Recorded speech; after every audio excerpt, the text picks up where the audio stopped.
What a headshot! What a head! How's it, guys? This is Dayvy, FPL, and welcome back to the Fantasy Premier League video here on my channel. Now in this video, I'll be taking you through my current team selection for the upcoming Game Week 11. So the Champions League football and European football is still happening this midweek, but I decided to go over my current team selection and my transfer plan to just keep you guys in the loop. So thankfully, Game Week 10 was a great game week, a nice lovely green arrow, and I'll be doing a quick recap of where the current overall rank is sitting. Then turning our attention to the upcoming Game Week 11, one free transfer, how can we improve the squad, as there are a couple of teams with some lovely fixture swings. So if that's something you guys are interested in, sit back, relax, and let's get straight into it. So the first sponsor of this season has come just in time for Game Week 11, and it's going to be FanTeam. So if you guys don't know who FanTeam are, they're the biggest European fantasy provider, and they allow you to earn some real cash for your fantasy skills. And they've hooked us up with an exclusive free entry into the 6,000 weekly monster. So yes, that's right, if you guys think your fantasy skills are going to be top, nothing to lose, free entry using my link in the description. All you guys have to do is register. Now don't worry if your free entry doesn't come in about 10 seconds, they just have to process the link as well as your registration. They'll all be ready with plenty of time before that Saturday deadline. So thanks once again to FanTeam for sponsoring this video. Use my link in the description to get a free entry. Now we're going to start off the video with a quick recap of how Game Week 10 ended. As you guys know, I recorded my transfer plan on Monday and I still had two players to feature. So I had two Brentford options, namely Flecken as well as Mbumo that played that Fulham team. Mbumo ended up blanking with the clean sheet point, and unfortunately Flecken conceded 2 in stoppage time. But you guys can see there 4 points, 2 goals conceded, that's 3 save points, and he was on a massive 12 points before conceding the first goal. Interestingly enough, he actually was on 8 points after conceding the first goal, just because of how many saves he was making in this fixture. So it was quite a tough pill to swallow. Fortunately, I was already asleep, I didn't watch the end of this fixture, as I was expecting Flecken to concede anyways. So 4 points, not the end of the world I guess, but considering this was 12 points at 90 minutes, that's quite disappointing. So those 7 points added to our 59 for the other players, and we finished on 66 points. Now lovely green arrow to about the 380k mark, that's a pretty nice rank at the current moment, but you guys let me know what your current rank is looking and how did Game Week 10 go. Now I'll go over a quick recap of the rest of the team. The bench, I benched Gabriel this week, he got 2 points. I was just happy he came back from injury though. Then Greaves continues to be injured, as well as Chiwomi. Fabianski at least started another game, and I think Areola wasn't even on the bench. Now the rest of our defense got Aitnori, a new transfer in for the injured Van de Ven, got loads forward but unfortunately no attacking returns. And in classic Wolves fashion, they conceded quite a few chances, but I guess we own Aitnori for the attacking threat. Then Guardiola as well as Lewis both started this one, but unfortunately conceded. Don't you know what's happening with that Man City defense at the moment? Guardiola did bail us out though with the goal, just loves to score, but I would have loved a clean sheet for my double up. Then our midfield department, the big change with those 3 free transfers was Mo Salah in for Erling Haaland, and he racked up a goal and bonus points, ending on 9 double to 18. So considering the fact that Erling Haaland blanked with only 2 points, this was a massive dub. Let's see if we can continue this good form over the upcoming game weeks. Then our 2 other premiums, Saka and Palmer, ended up blanking. Not the best performance from both these 2 players. Our final option, Kulusevski, managed to get 1 assist. Yes, Brendan Johnson outperformed him, but at least Kulusevski got an attacking return. And you guys know that lovely Ipswich fixture coming up in Game Week 11. Then our front line, the striker we went for was going to be Cunha in for Haaland. He got an assist for a 6-pointer. But I actually watched this game and was pretty impressed with his overall playstyle. Could have had loads more attacking chances, his teammates just couldn't finish those, so I'm pretty happy that I brought him in. Definitely the star performer though was going to be Dom Solanke. He was getting absolutely rinsed for having hardly any shots as a striker, and I think he took it personally, scoring 2 goals and 1 assist. So massive 16-pointer, 3 bonus points plus the 13 points, definitely repaying us for that patience we had with him. So he ended up being the hero of the game week for our massive green arrow. His ownership is actually pretty low at the moment though. So very happy with the overall rank as mentioned, 380k at this stage of the season is okay. Let me know if you guys are doing better or worse than me though. Also, how did Game Week 10 go? Any injuries? Any major dubs? Remember, this is a safe space for bad and great game weeks. Now before we go over my current Game Week 11 team selection, I want to actually show you guys my team selection for the weekly monster. Just a reminder, you guys get a free entry for using my link. Now Fan Team makes it quite tough with the increased prices for those great fixtures, and that's where you guys can see Solanke and Son coming in around that 15 million mark. I won't lie to you, it was quite tough to get a very good starting 11, but I went for some compromises and Saka was quite reasonably priced with that Chelsea game. So I'm kind of banking on the fact that Arsenal do well against Chelsea with the double up of Saka and Havertz. Let me know how your guys' teams are looking in the comments down below. Once again, shout out to Fan Team for sponsoring this video. Please use the link in the description to get a free entry. All you guys have to do is register. But now let's go on to my team selection for the upcoming Game Week 11. At the current moment, I've made no transfers and I've got 1.1 in the bank. Now I just want to show you guys the context of my team before we go over my transfer plan, because with the current team, I don't have to necessarily use a transfer. Now I will be benching Gabriel once again, as I do have Cole Palmer in my attacking department, so I'm going to play the odds here and hope that he scores. Now Flecken is on the bench as I am starting Fabianski for that Everton at home fixture. As you guys would have seen in the Ultimate Guide yesterday, West Ham have better clean sheet odds. Then Greaves and Chiwomi, one injured, one won't start. The bench coverage is looking a little bit thin.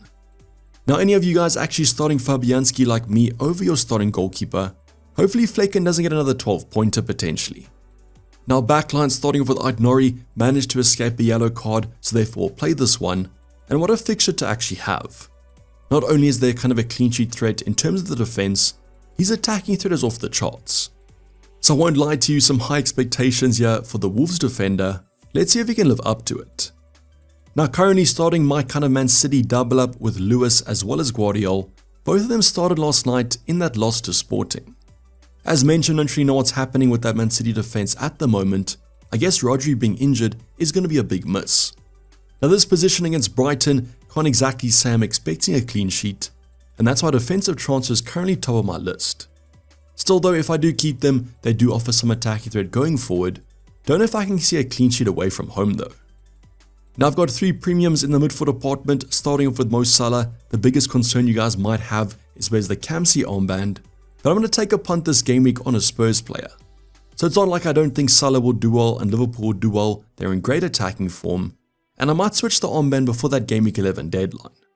I just kind of feel like Aston Villa are going to go to Anfield and park the bus, and that might not be the high ceiling for Mo Salah in the wide position. But still, as mentioned, Liverpool playing well, I could switch the captaincy, just don't know if he's the player with the highest ceiling in my team. Now Cole Palmer as well as Saka play each other, Arsenal travelling to Chelsea. I'm just hoping for goals from both teams here. There's a good chance, both expected I think about 1.5 goals, and as long as Palmer and Saka get them, I'll be a happy FPL manager. Now there was some concern about a potential injury for Cole Palmer. The manager said today that he hasn't trained, but I'm pretty sure he should be okay for the weekend. Even if he's not, he has less the next game week. So that definitely will be a kind of a concern if he's going to miss Game Week 11, but with the money that I've saved on him, I might just bench him for Gabriel. Now I'm recording this before the Arsenal game coming up later tonight, so if Saka gets injured or something like that, I won't be able to react to it, but fingers crossed there's nothing that's going to happen. Then we have Mbeumo after his blank in Game Week 10, let's see if he rebounds, being a great overall pick at this price tag.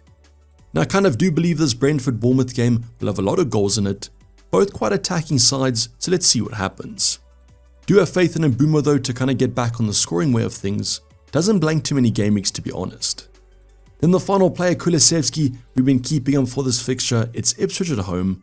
Spurs do play Thursday night though in the European competition. So let's hope Kulusevski gets a rest, as I'll be pretty happy with that move. At the end of the day though, even if he comes off the bench, this could be good points. Ipswich can't defend at the moment. Then our front line kind of picks itself, it's Cunha against Southampton at home, great fixture. Can see Wolves scoring quite a few, and so do the projected goals. So let's just hope that he doesn't share too many goals amongst his teammates, as he sometimes provides more of an assister than a scorer. Now the final option you guys might have kind of deduced, yes, it's going to be Solanke with the Kamsi armband at the current moment. I just believe he's got the highest ceiling. So not only are Spurs the best attack currently in the Premier League, they have one of the best fixtures on paper. In terms of the projected goals, they have the highest with about 2.9. Surely Dom Solanke gets a slice of that attack. So yes, might be quite a controversial one, but I think I'm leaning towards going for a Spurs asset. And because I don't own Heung-min Son, Solanke is the next best. But this could sway before the deadline. I think I'm about 60-40 towards Solanke. But after watching Liverpool last night, Salah could be quite a good option. Let me know who your captain is for the upcoming game week. Are you guys going for Son, Haaland or Mo Salah? I think those are generally the top 3. Also, let me know if there's any transfer that you guys can see that I should make. Maybe your recommendation's better than my transfer plan coming up. Hopefully Game Week 11 is going to be an absolute banger. Fingers crossed.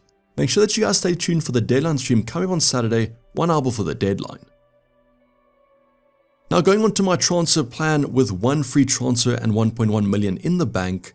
And as mentioned, I'm looking to make a potential defensive switch. So at the moment, my favorite move is going to be Guardiola out, and it's going to be for a lot in. And this might be quite a strange move to be honest, but I just really like those next 3 fixtures. And as you guys can see, Spurs Liverpool back-to-back for Guardiola.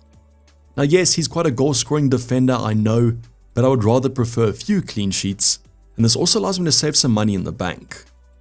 Now, I don't really know if people heard what I said in my transfer plan, but the reason I wanted to actually do this move is it gives me enough funds to do Kulusevski to Bruno Fernandes next game week.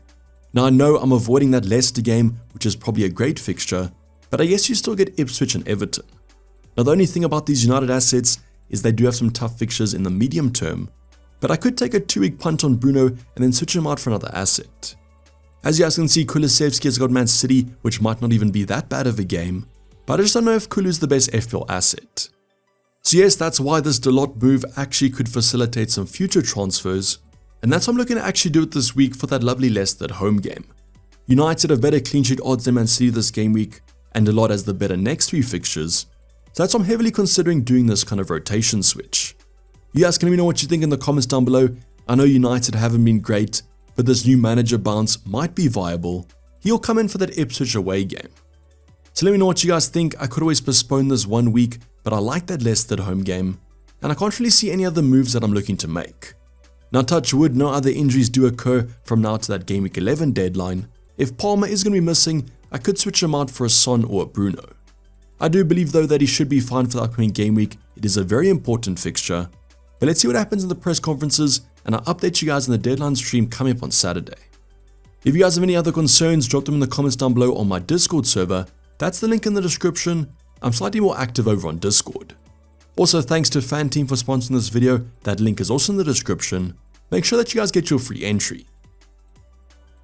But this is basically right for the guys. Hope you guys did enjoy it. Please don't forget to like if you didn't subscribe if you have subscribed yet. Deadline stream is still coming up on Saturday. Hopefully I'll see you guys there. But for the time being, I'm signing off. It's me, Dayvy FPL, and I'm out. Cheers, bye.